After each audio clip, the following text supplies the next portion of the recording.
ഇതിൽ ചോദ്യങ്ങൾ പറയുമ്പം വസ്തുനിഷ്ഠ പ്രശ്നമാണെന്ന് കാണുന്നു. കുതഹ ഒന്നാമത്തെയാണ് കുതഹ മനോനിയന്ത്രണം കാര്യം. എന്തിനാണ് മനസ്സിനെ നിയന്ത്രിക്കേണ്ടതായിട്ടുള്ളത്? എന്തുകൊണ്ടാണ് മനോനിയന്ത്രണം കാര്യം എന്ന് പറഞ്ഞാൽ ചെയ്യേണ്ടതായിട്ടുള്ളത് എന്നാണ് ചോദ്യത്തിന്റെ അർത്ഥം. രണ്ടാമത്തത് അഗ്നി ഭൂയോഭിവർത്തതയെ കഥ. അഗ്നി വീണ്ടും അഭിവർത്തിക്കുന്നു. അഗ്നി ഇങ്ങനെ വീണ്ടും വീണ്ടും വർദ്ധിച്ചുകൊണ്ട് കത്തുന്നു, വലുതായിട്ട് കത്തുന്നു. കഥ എപ്പോൾ? ഉത്തരം അതിലുണ്ട്. ഉത്തരം അതിന് വസ്തുനിഷ്ഠ പ്രശ്നാഹ എന്നുള്ളത് വസ്തുനിഷ്ഠ പ്രശ്നാനാം ഉത്തരാണി അവിടെ ഉണ്ട്. ആ ഉത്തരങ്ങൾ നോക്കിയാൽ മതി. പരോപകാരണാം സ്വഭാവ കീദൃശ. പരോപകാരിയുടെ സ്വഭാവം എപ്രകാരമാണ്? അപ്പം കഥ കുതഹ കീദൃശ കഹ പരപ്രത്യയ നേയബുദ്ധി.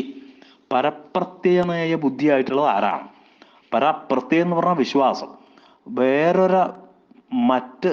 മറ്റൊരാളിനെ വിശ്വാസമർപ്പിച്ചുകൊണ്ട് നയിക്കുന്ന ബുദ്ധിയോട് കൂടിയവൻ ആരാണ്? പരപ്രത്യയ നയ ബുദ്ധി. മറ്റൊരാളെ വിശ്വാസം കൊണ്ട് മറ്റൊരാൾ നയിക്കപ്പെടുന്ന ബുദ്ധിയോട് കൂടിയവൻ ആരാണ്? അത് ഉത്തരയിലുണ്ട്.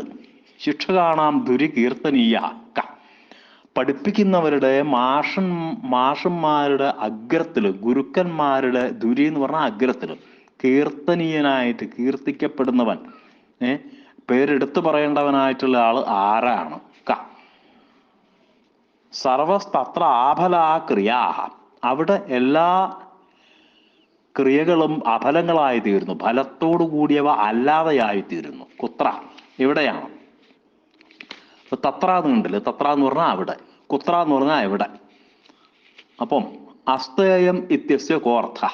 അസ്തേയം എന്നുള്ള വാക്കിന്റെ അർത്ഥം എന്താണ്? കാ പുരുഷം സമലങ്കരോതി. എന്താണ് മനുഷ്യനെ അലങ്കരിക്കുന്നത്? കേ നിർദ്ദിഷ്ടാത് മാർഗാത് പദം ന വ്യതിചലന്തി. ആരൊക്കെയാണ്? കേ എന്ന് പറഞ്ഞാൽ ബഹുവചനായി. കാ പുരുഷം സമലങ്കരോതി. അവിടെ കാന്ന് കണ്ടോ? അവിടെ കാ എന്ന് പറയുമ്പം ഒരു സ്ത്രീലിംഗാണെന്ന് ഉറപ്പാണ്. കാ പുരുഷം സമലങ്കരോതി. എട്ടാമത്തെ ചോദ്യം, വാണി ഏകാ പുരുഷം സമലങ്കരോതി എന്നാണ്. വാണി എന്ന് പറഞ്ഞാൽ വാക്കാണ്, അത് സ്ത്രീലിംഗാണ്. അവിടെ കണ്ടില്ല കാന്ന് ചോദ്യം കണ്ടില്ല. അത് കണ്ടാൽ ഒരു സ്ത്രീലിംഗത്തിലാണ് ആൻസർ വരിക. പിന്നെ കെ നിർദ്ദിഷ്ടാത് മാർഗാത് പദം എന്ന വ്യതിചലന്തി. കെ ആരൊക്കെയാണ്? ബഹുവചനം. കൗ കേ ബഹുവചനം പറയുന്നു. ആരൊക്കെയാണ്? നിർദ്ദിഷ്ടമായ മാർഗത്തു നിന്ന് ഒരടി പോലും വ്യതിചലിക്കാത്തത് ആരാണ്? ധീരാഹ എന്നാണ് അവിടെ ഉത്തരം. പിന്നെ സൂതോവാ സൂതപുത്രോവാ യോവാ കോവാ ഭവാമ്യഹം കസ്യ വചനമിതം.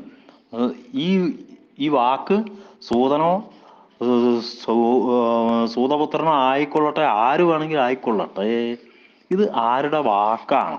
ഇതാണ് ഇതിൻ്റെ ചോദ്യത്തിന്റെ അർത്ഥം. പിന്നെ ഏകേന വാക്യേന ദ്വാഭ്യാം വാ ഉത്തരാണി ലിഖിത എന്നുള്ളിടത്ത് കാണുന്നു ഗുരു ഇത്യസ്യ കോർത്ഥ. അതായത് ഏകേന വാക്യേന ദ്വാഭ്യാം വാ, ഒന്നോ രണ്ടോ വാചകത്തിൽ എഴുതിയാൽ മതി.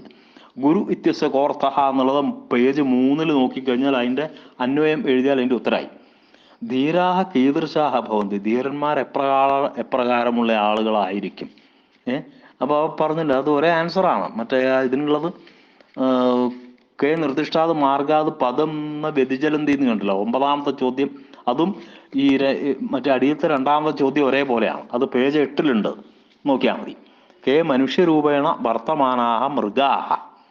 മനുഷ്യരൂപത്തിൽ സ്ഥിതി ചെയ്യുന്ന മൃഗങ്ങൾ ഏതാണ്, ആരാണെന്നാണ് ചോദിക്കുന്നത്. അത് പേജ് 11 ഉത്തരം. അത് നോക്കിയാൽ മതി. ഇത്രയേ ഉള്ളൂ കാര്യം.